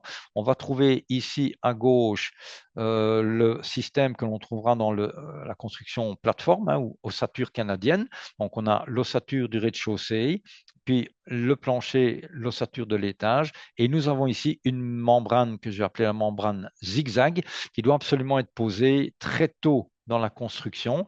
Alors, elle est facile à poser, c'est assez économique, c'est assez rapide. Ou, à l'inverse, nous aurons le raccord type balloon. Donc là, on a les ossatures qui sont priorité aux parties verticales et le plancher horizontal, lui, qui vient s'agripper, soit sur une muralière, soit avec des crochets métalliques. Mais donc, il faudra mettre en place entre deux panneaux d'OSB la membrane bleue que vous aviez là derrière. On va voir ça un petit peu plus grand dans quelques instants. Alors, mur et, donc là, ces membranes, ici, on est avec panneau type Célite. et on va aller chercher les connexions avec les différents éléments. Les 3 photos qui vont suivre, on va revoir sur photo de chantier ce qui se passe du côté de la membrane zigzag. Donc, nous sommes ici sur une photo que j'ai déjà présentée au départ. L'ossature du rez-de-chaussée est achevée. On a mis, en tenant compte du développement nécessaire, on a laissé pendre une membrane à l'extérieur. Le but de cette membrane est bien de pouvoir côté intérieur du bâtiment, descendre jusqu'au panneau d'OSB. On va emballer et on va remonter jusqu'au panneau d'OSB de l'étage au-dessus. Donc, c'est une membrane d'attente qui est à mettre en place. Sur cette photo qui date d'il y a 10, 12, 15, 16 ans, la membrane qu'on employait, c'était Solitex Mento. Donc, ici, on a ramené et on fait des plis. C'est comme un emballage cadeau au niveau des coins. On a mis le plancher d'OSB qui nous permet de circuler, d'amener les cadres suivants et de partir directement dans la construction de l'étage. Et nous sommes maintenant pratiquement au bout de cette construction. Et le trait bleu que vous voyez ici, c'est cette membrane qui fait tout l'emballage. Avec, très intéressant et il faut y prévoir vraiment, selon l'épaisseur de cloison que vous faites, mais ici, moi, toutes les maisons que j'ai faites depuis très longtemps, on est avec des épaisseurs d'isolation de 200, 250, 300, 400 mm. Donc, on a une section de bois importante. On n'a pas besoin que la dalle de plancher fasse toute la couverture, ce qui vous permet donc de garder un isolant. Et ça, c'est très intéressant. On est à l'extérieur du bâtiment, la membrane repart à l'horizontale puis descend sur l'OSB, la membrane repart à l'horizontale, remonte sur l'OSB. Et on a bien donc ce type de raccord avec jonction en bas, jonction au-dessus.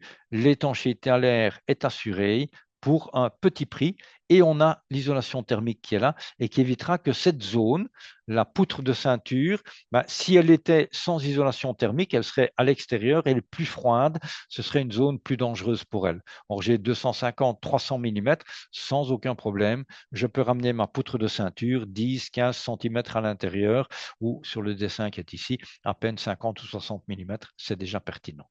Et on va vous proposer de travailler avec le Intello Connex, donc c'est Intello X. Intello X est une variante de la membrane Intello, capable de résister aux ultraviolets pendant 2 mois, capable de résister à la pluie, et en plus, Connex, il existe en 30, 50 et 75 cm de développement. Donc ici, très vite, vous êtes avec du 75, 20 ou 25, 20 ou 25, 20 ou 25. Voilà, il faut très vite 75 cm de développement. Côté droit, nous sommes avec la technique balloon. Et donc là, avant de mettre une muralière et ses crochets, on a assuré l'étanchéité à l'air derrière. Alors, dans un bâtiment, vous pouvez très bien avoir les deux qui soient mêlés. Donc, encore une de mes constructions, mais peut-être d'il y a 20 ans, celle-ci. Nous avons une partie où le gîtage va venir perpendiculaire et une partie où le gîtage va venir parallèle. Évidemment, quand vous avez les deux murs à 90 degrés, et donc on va avoir, sur les murs, on a la pose d'une muralière. En fait, la bande verte qui est ici fait 30 cm de développement. Ma muralière en faisait 24, donc j'ai 3 cm de disponible en dessous et au-dessus. Je dois vous dire, c'est une erreur. Avec 30 cm, c'était trop court. Et donc, je m'en suis vu, j'ai réussi, mais je m'en suis vu après pour venir coller, c'était trop court. Donc, prévoyez 5-6 cm de longueur utile, pas simplement 3-4. Ça, c'est un peu juste. Voilà. Et puis on vient glisser dedans, donc c'est le même système que tout à l'heure, avec des queues d'aronde, et donc le plancher qui vient se glisser dedans, c'est assez simple à maîtriser. Nous arrivons au raccord de toiture. Alors, on va en avoir de beaucoup de types. Nous sommes ici, par exemple, avec une toiture plate, une toiture compacte, maison ossature bois qui vient s'appuyer sur de l'ossature bois. Nous aurons ici, à l'inverse, le balloon frame. Donc, on était ici technique plateforme. Le plafond, enfin le plancher, vient s'appuyer sur l'ossature qui est en dessous. Ici, on a donné priorité. Donc, ces deux types de construction ont leurs avantages et leurs inconvénients. Ils ont tout à fait leur pertinence. Tous ces dessins que je vous les montre, ils sont tous disponibles dans nos brochures techniques sur notre site Internet.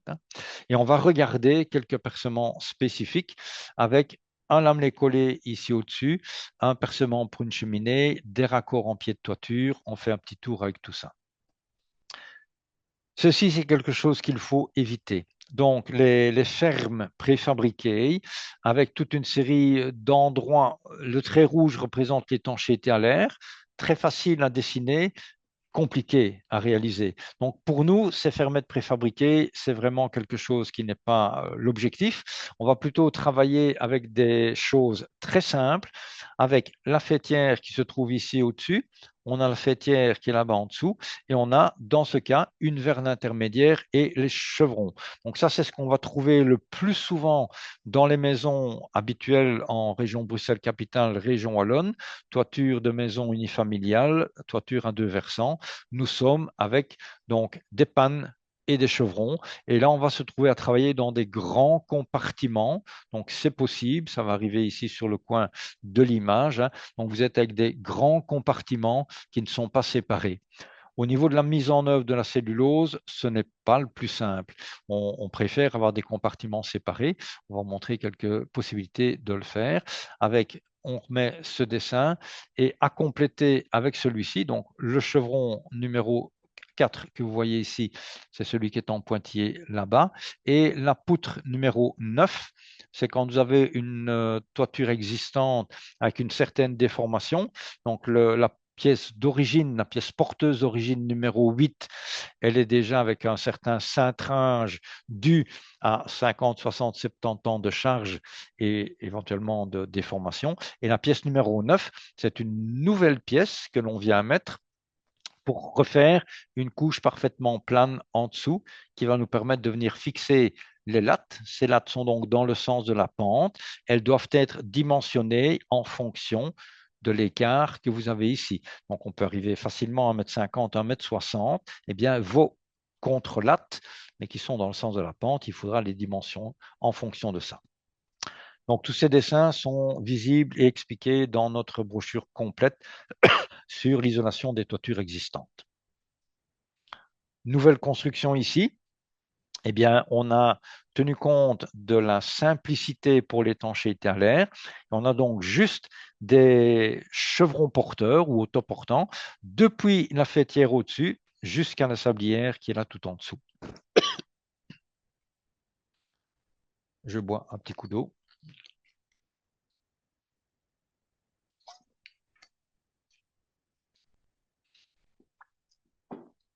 On a posé le panneau de sous-toiture du côté extérieur. Vous pouvez remarquer qu'on a une croix de Saint-André qui a été faite avec, bon, chez moi on dit du spaté, hein, du feuillard perforé. Donc, au niveau du contreventement, on ne se contente pas de l'intello, du cellite, on fait aussi ce qu'il faut avec du feuillard. Et au niveau des d'étanchéité à l'air, vous voyez bien, on n'a aucun obstacle. Donc, ça va être très facile de mettre en place la membrane Intello du côté chaud intérieur. Les raccords en pied de versant, on va faire apparaître trois choses. Vous avez une première membrane qui est ici pour former la poche. Donc, selon que votre mur en dessous est maçonné ou ossature bois, peu importe, cette membrane, c'est pour pouvoir contenir l'isolant qu'on va venir mettre par insufflation. Vous avez une deuxième membrane qui est en breveille dans le premier rang de cellite. Elle, le but de cette membrane, c'est de ramener l'eau qui arriverait sur la toiture, sur la sous-toiture, pardon, neige folle ou condensation, les amener dans la corniche. Et nous avons une troisième membrane côté intérieur pour la couche étanche à l'air. Et entre les deux, peau intérieure, peau extérieure, je vous rappelle, tout est rempli. En vraie situation de chantier, voilà ce que ça donne. On a posé le chevron autoportant qui viennent appuyer sur la sablière, mais avant de poser mes chevrons, on a mis une membrane à l'extérieur avec le développement adéquat qui me permet de venir très facilement créer cette poche en pied de toiture. Après, on continue avec le panneau fibre de bois et on utilise le panneau fibre de bois rigide partout où c'est intéressant, donc c'est-à-dire sur l'ensemble de la surface de toiture où on va vouloir souffler, mais on garde la membrane souple en pied de versant pour amener les eaux dans la corniche. Donc il y a combinaison entre le panneau rigide Célite 4D et les membranes de sous-toiture. Une autre technique, on a ici une tête de chevron en pied de versant, donc on vient de nouveau s'appuyer sur la sablière. On a préparé une rainure et dans cette rainure, simplement, on vient glisser, il n'est même pas vissé, on vient juste glisser le panneau de multiplex.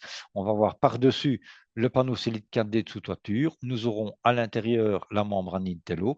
Tout est simple, tout est facile. Donc, c'est vraiment dans la conception du bâtiment qu'il faut y penser. Ça, dans 95% des situations, vous n'avez pas ça dans les constructions actuelles de charpentiers. Après, on met de la laine minérale, donc la laine minérale ne va pas s'échapper, mais le vent peut rentrer dedans. Dès qu'on a pris l'habitude de travailler avec la cellulose, on n'oublie plus de fermer les boîtes. Quelqu'un qui a une blague sur un chantier parce qu'il a oublié de fermer quelque chose, le chantier suivant, il n'a plus cette blague, hein, il devient beaucoup plus attentif. Donc, très important, imaginez les pieds de toiture, particulièrement en rénovation, il faut y penser. Et justement, voici une rénovation. Nous sommes ici en travaillant sur l'extérieur de la construction, le chevron d'origine que l'on a conservé. On peut toujours épaissir une toiture en isolant vers l'intérieur ou en isolant vers l'extérieur. Dans ce cas-ci, on a choisi d'isoler vers l'extérieur. On rajoute un chevron, bon, c'est un 6 quarts 175, posé sur le chevron, il est vissé par l'intérieur. Avant d'enlever la toiture, on a préforé à l'intérieur. Un jour, il faisait moche dehors, hein, on était à l'abri. On a préforé tous les chevrons pour pouvoir très facilement visser. Méfiez-vous que quand vous faites cette technique-là, si vous vissez un ancien chevron contre le nouveau, vous redressez évidemment ce chevron qui était peut-être fatigué. Ici, il n'y a pas de plaque de plâtre, donc on n'a pas de souci. Quand vous serez en rénovation et vous travaillez par l'extérieur, si vous revenez avec un gitage qui est beaucoup plus raide que le chevron d'origine, si vous vissez, vous pouvez amener des fissures dans votre plafond. Il y a des techniques pour le faire avec des vis entretoises. Ça, c'était le thème d'hier, qui reviendra dans quelques jours. Hein, toutes nos formations. Si vous avez raté une édition, une autre édition est toujours disponible ou bientôt. Et on va retrouver notre système liquide qui va nous permettre de faire des raccords si on a des endroits difficiles en pied de versant. Nous avons une jonction à faire entre les toitures et les murs. En ossature bois, très souvent, on va rejoindre un panneau en OSB. Très important, la petite spatule ici que l'artisan a dans la main pour pousser sur le ruban. Donc, tous nos rubans ont une capacité de collage très, très sérieuse, hein. On a une capacité de collage de plus de 100 ans. Mais pour obtenir ce collage nominal, il faut absolument travailler sur le matériau sans poussière, non gras, sans silicone, et il faut presser. Donc, ce n'est pas une option, on doit presser tous les mètres de ruban. Quand on va travailler avec de la colle en cartouche, le dialogue sera un petit peu différent. On va mettre de la colle à des endroits où il y a des aspérités, par exemple. Bien là, il ne faudra pas écraser le ruban.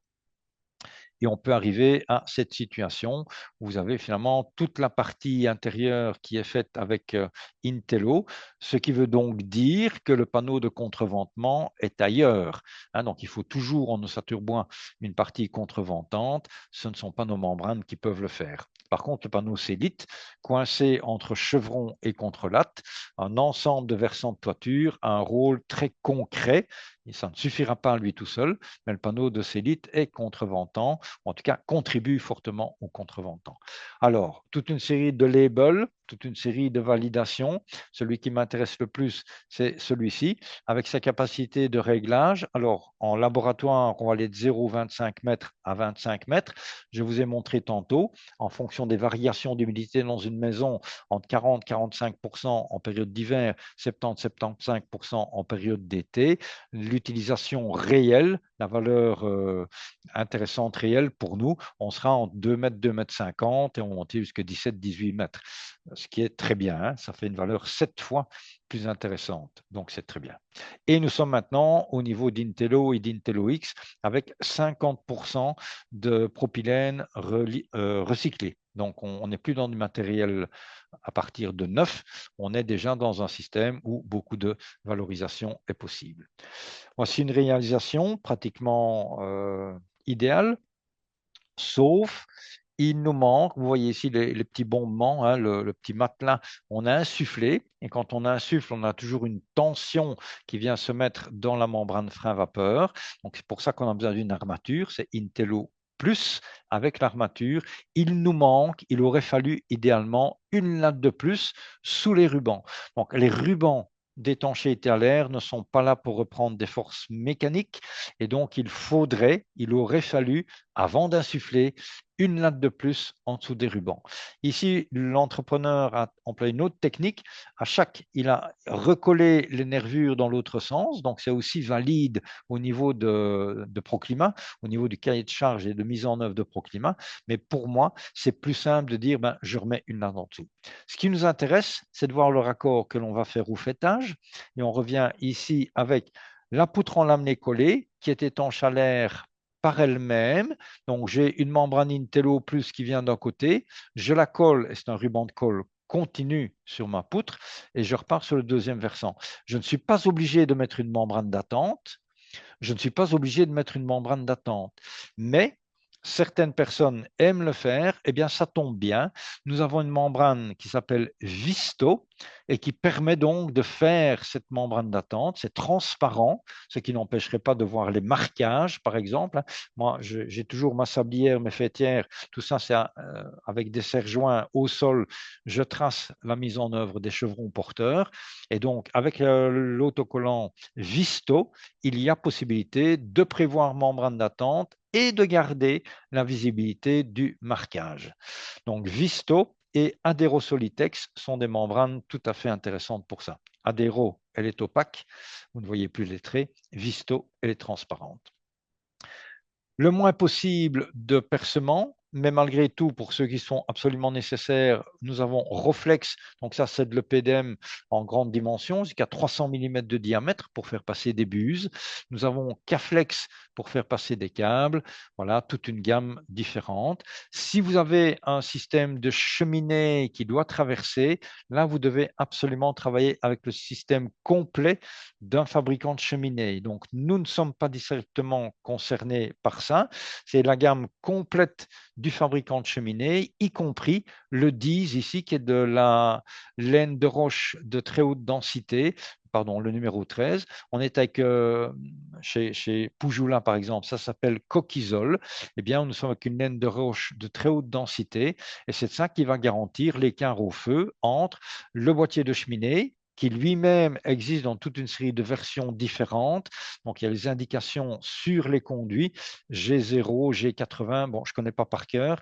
Il faut aller voir sur le site de Buildwise les différentes recommandations pour les cheminées. Mais nous, ce qu'on vous dit en tout cas, c'est le système complet d'un fabricant qui va vous assurer la traversée d'une toiture sans aucun problème, sans aucun risque d'incendie à long terme.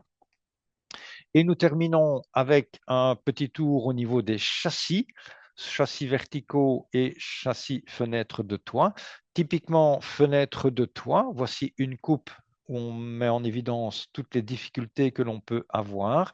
Vous avez votre sous-toiture en panneau Célite numéro 4 et on a une fenêtre de toiture. La fenêtre de toiture, elle se trouve toujours en pose exportée. Donc, nous sommes toujours avec le vitrage qui, dans le pan de la toiture, doit se trouver plus haut que les tuiles. Eh bien, vous avez un endroit où l'isolation est plus faible. J'ai peut-être un triple vitrage là-bas. Là, je mets 350 mm de cellulose, mais ici, vous êtes avec quelque chose qui est plus faible. Il est possible de quand même travailler un panneau fibre de bois Célite qui fait toute la hauteur du cadre dormant de votre châssis de fenêtre, mais pour ça, vous devez avoir des capots élargis. Donc, c'est disponible chez Facro. Il faut demander le système Isorama. Ce n'est actuellement pas encore disponible chez Velux. C'est la même chose que pour le panneau d'OSB. Si tout le monde demain donne un coup de fil chez Velux et puis vous recommencez lundi, mardi, mercredi de la semaine prochaine, un jour, ils vont faire des capots élargis. Voilà. Si vous ne savez pas quoi faire le week-end, non, le week-end, il n'y aura personne pour répondre au téléphone. Alors, très bien, on va avoir des capots élargis, c'est possible. Mais ce qui est intéressant aussi, c'est d'avoir prévu le ruban numéro 10 que l'on voit sur la loupe ici. Et ce ruban numéro 10, il est bien collé à l'avance sur le cadre dormant de la fenêtre de toiture. On vient après habiller sa fenêtre de toiture avec l'isolant. Donc, c'est Célite 4D 22 mm. Le capot ici est prévu pour le Célite. Nous trouvons à l'intérieur le ruban autocollant qui a été collé sur le cadre et une fois la fenêtre de toiture mise en place, nous avons la suite pour venir coller Ici, le ruban est repincé dans la fenêtre. Ce ruban ici, il a 3 autocollants. Donc, on peut laisser le choix à celui qui viendra après travailler à l'intérieur. Souvent, c'est le couvreur qui va poser la fenêtre de toiture. C'est peut-être pas le couvreur qui va faire l'étanchéité à l'air à l'intérieur. Mais vous avez donc, avec ce ruban, la possibilité de coller la membrane sur le ruban ou le ruban collé sur la membrane. Dans ce cas-ci, c'est la membrane collée sur le ruban. Je vous rappelle l'importance de travailler avec la petite spatule qui est ici. Et nous allons aller voir un raccord très courant qu'on aura quand même, un raccord sec-humide que nous allons trouver là où une construction en ossature bois vient se joindre à une construction maçonnée qui va être recouverte d'un enduit. Et là, nous avons une bande avec des bouclettes de polyester. Donc, toute notre gamme s'appelle Contega Solido. Elle va nous permettre en plusieurs débattements avec double face ou pas double face. Et donc là, c'est compatible. On va pouvoir venir mettre l'enduit sur cette partie-là qui va donc faire le raccord entre le sec et l'humide. Primer, si vous avez des raccords à faire au niveau du sol avec la dalle de béton ou en rénovation, si vous avez une ancienne charpente à retravailler, eh bien cette construction en ossature bois, pour la valider, pour la rendre facile au niveau de la mise en œuvre des rubans autocollants, etc., nous avons donc la possibilité de travailler avec un primer qui peut être celui-ci en bombe, il s'appelle Sprimer, et qui peut être aussi notre Aerosana Viscon que j'avais montré tout à l'heure avec son petit pistolet. Mise en œuvre des châssis, nous allons trouver dans l'ossature bois toute une série de rubans différents.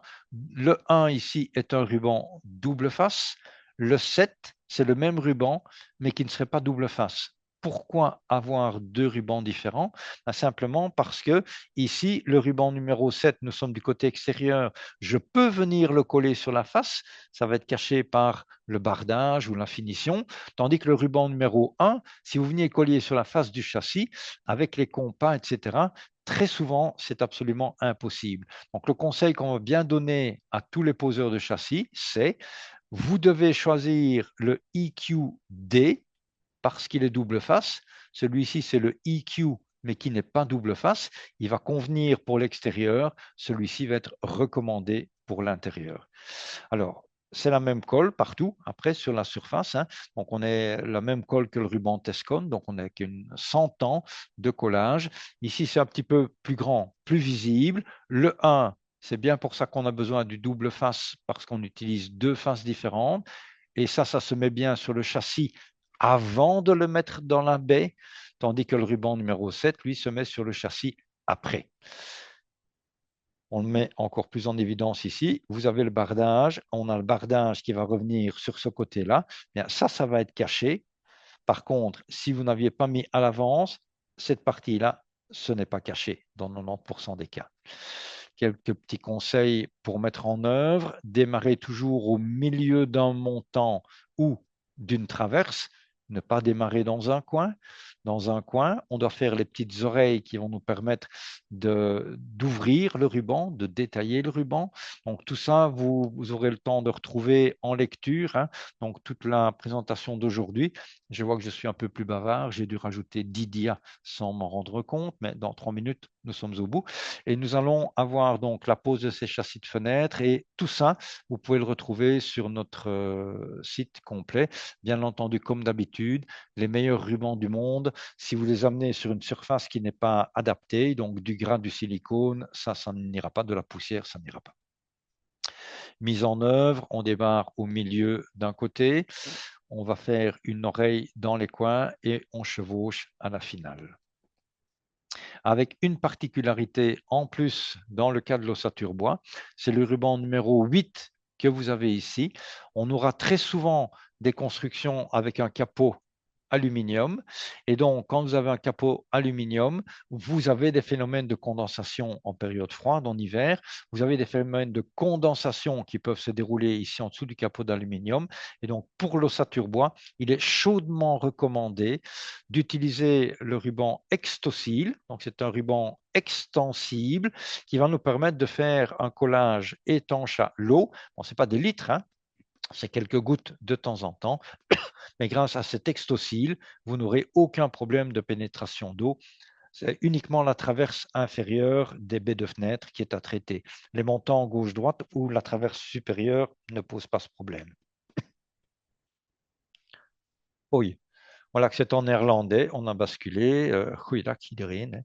Et donc, on est ici avec une préparation avant de venir mettre le seuil. Donc ça, c'est vraiment ce que nous vous recommandons au niveau des seuils de fenêtre. On pourrait travailler aussi avec un cadre en multiplex. Là, on va utiliser la colle. Le cadre en multiplex va nous permettre de mettre le châssis dans l'épaisseur du mur où nous le désirons. Ça a été très employé en Flandre il y a 15 ou 20 ans, beaucoup moins employé en Wallonie et objectivement, je pense que c'est un système qui est, enfin ça existe, mais je pense que ça n'a plus vraiment sa raison d'être. On peut résoudre autrement. Un petit coup d'œil sur l'ensemble de la coupe de cette maison. On a fait le tour des produits. Aerosana Viscon avec ou sans fibre, donc c'est la partie liquide. Le Contega avec double face ou pas. L'Intello X, l'Intello Plus. Donc toutes ces membranes, tous ces différents produits sont à votre disposition.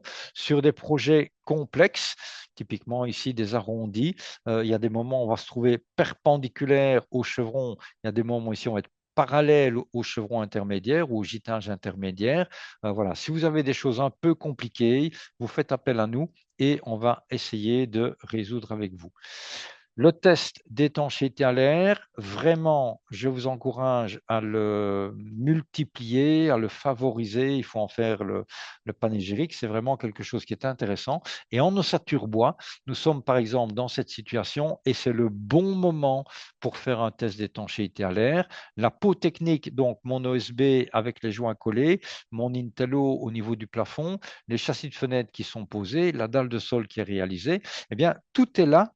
On peut mesurer l'étanchéité à l'air, tout est encore accessible et on a gardé la place. Regardez, pour l'électricien, toute la zone technique de l'électricien, on l'a gardée à l'intérieur, donc pas question de faire des trous et de la broderie avec les panneaux d'OSB ou avec l'Intello ici du plafond. Et donc, faire le test d'étanchéité à l'air permet de vérifier toute cette qualité de construction. Et dans le cas de l'ossature bois, vous faites le test dans cet état. Si un petit défaut est apparent quelque part, on peut encore le corriger à très peu de frais. Et si on a l'habitude de faire des tests d'étanchéité à l'air avec les entreprises présentes, eh bien, dans 6 mois, dans un an, toutes les entreprises qui ont participé à un ou deux tests d'étanchéité à l'air et qui sont motivées, le chantier suivant, il est meilleur, on a moins de défauts. Toute une série de brochures sont disponibles sur notre site internet, donc www.isoproc.be. Et puis, vous pouvez trouver ces brochures qui sont chaque fois un bon petit résumé. Peut-être très intéressant pour vous aussi, des formations rapidement à très court terme concernant les toitures compactes. Donc, on n'a pas du tout abordé le thème aujourd'hui. C'est une gestion spécifique. Donc, regardez sur notre calendrier quand aura lieu la prochaine présentation toiture compacte. Et tous ces dessins qui sont donc accessibles dans nos différents documents. Avec chaque fois le système de loupe, quand on a quelque chose d'un petit peu compliqué, on va pouvoir l'agrandir de façon à le rendre encore plus clair. Vous trouvez tout notre calendrier de formation sur Education, tous nos dessins sur ce site www.isoproc.be et notre département testing qui est à votre service pour tous les tests d'étanchéité à l'air, aussi bien une maison unifamiliale de petite taille qu'un grand magasin ou qu'un hôpital, test en acoustique, en ventilation, test de thermographie. Notre site internet, n'hésitez pas à le parcourir. Un bouton très intéressant pour vous, c'est la silhouette du casque micro. Si vous cliquez dessus, bon, moi, je ne suis pas sur Internet pour le moment, vous avez directement accès à notre service technique, l'adresse, le numéro de téléphone. Et puis, tous les petits bouquins que je vous ai montrés, c'est dans Solutions. En cliquant sur Solutions, vous ouvrez un dessin en 3D. Vous cliquez sur le thème qui vous intéresse, toiture à versant, mur, isolation de cave, voilà, tout est là. Et vous avez directement les différentes portes qui s'ouvrent. Merci beaucoup pour votre attention. Je vous ai mangé un quart d'heure. On va voir si on a beaucoup de questions. Karl, dois-tu reprendre la parole? Je te la cède quelques instants si nécessaire. Dis, André, j'ai vu qu'il y a deux questions. Oui, je vais aller le Voilà. chercher. Alors, QNR. Spectateur anonyme, bonjour. Beaucoup de rénovateurs investissent dans la VMC double flux sans forcément soigner l'étanchéité à l'air. Alors, est-ce qu'il y a une valeur minimum à atteindre? Donc, à l'époque, c'est-à-dire il y a 10, 12, 15 ans, quand on parlait beaucoup de maisons passives et qu'on parlait de tests d'étanchéité à l'air, le CSTC, qui est devenu Buildwise entre-temps, on disait que si on n'avait pas une valeur de minimum 1 en matière d'étanchéité à l'air, ce n'était pas correct. Maintenant, on a pris l'habitude de parler en matière d'étanchéité à l'air en valeur PEB, donc c'est en fonction de mètres carrés de surface et non plus du volume du bâtiment. Typiquement, moi je vous dirais que si vous n'avez pas minimum, euh, enfin, il faudrait faire un test et les pertes. Ok, il faut que je reprenne au début. La valeur par défaut, donc la région Wallonne dit, ben, si vous perdez 12 mètres cubes par mètre carré par heure, c'est pas grave. En fait, c'est juste catastrophique. Donc, mettre une machine de ventilation double flux avec l'objectif de récupérer de la chaleur dans un bâtiment où on n'a pas fait de test d'étanchéité à l'air, pour moi, c'est gaspiller cette machine qui coûte quand même 4, 5, 6, 7, 8 000 euros avec les gaines et compagnie. Donc franchement, on devrait systématiquement prévoir de faire un test d'étanchéité à l'air.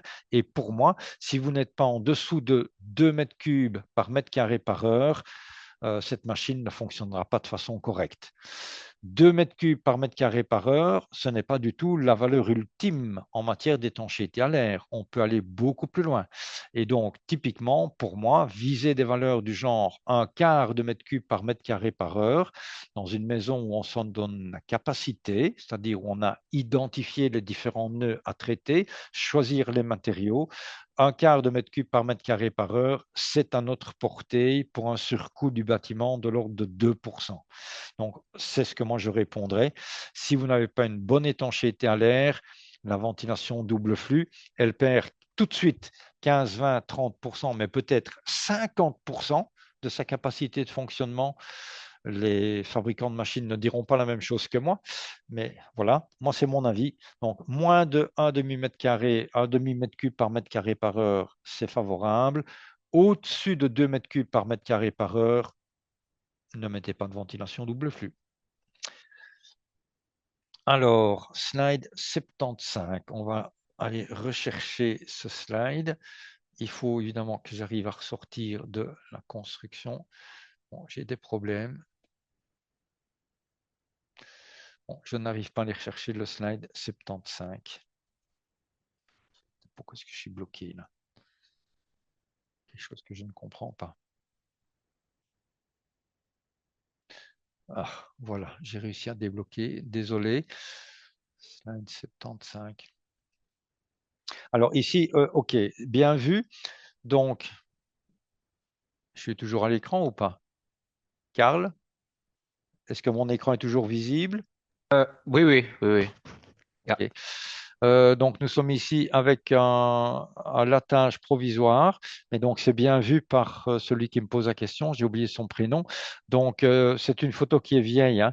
Et donc à l'époque, je m'installais un système pour pouvoir circuler sur la toiture. Je mettais un système où je mettais une ou deux lattes, voilà, tous les deux panneaux, donc tous les mètres 20. Un panneau de Célite, c'est 60 cm, et je me faisais une surface de marche provisoire pour travailler et caler les boîtes d'outils. Après ça, j'ai appris à faire comme les couvreurs et c'est beaucoup plus malin. Dès que vous avez posé votre premier rang de sélite qui éventuellement n'est pas complet, donc en fait le premier rang de sélite incomplet, il est là en dessous, 15-20 cm, et puis je mets des morceaux de contre-latte directement d'un mètre 20 et on peut mettre les lattes provisoires sur les contre-lattes, ce qui évite de percer de façon inutile le sélite. Donc très juste, cette photo qui est déjà assez ancienne, j'aurais pu la transformer et la rendre plus récente. Mais donc, ceci, c'est provisoire, ce sera démonté. Alors, je vais voir si entre-temps, on a une troisième question qui Hmm, s'est posée. Non, pas Euh, une voilà, question. je dois quitter. Voilà. Un grand merci, toujours très intéressant. J'espère que toutes les autres personnes qui sont encore présentes ont aussi trouvé un certain plaisir à m'écouter. N'hésitez pas nous sommes toujours à votre disposition. Donc, par notre site internet, la petite silhouette bleue du casque et micro, vous nous trouvez directement. Merci beaucoup. S'il n'y a pas d'autres questions, et bonne fin d'après-midi. Donc, de nouveau, chez moi, la neige est là. Entre-temps, on a eu du soleil pendant un quart d'heure. C'est très joli. Merci. Belle journée à vous. Au revoir.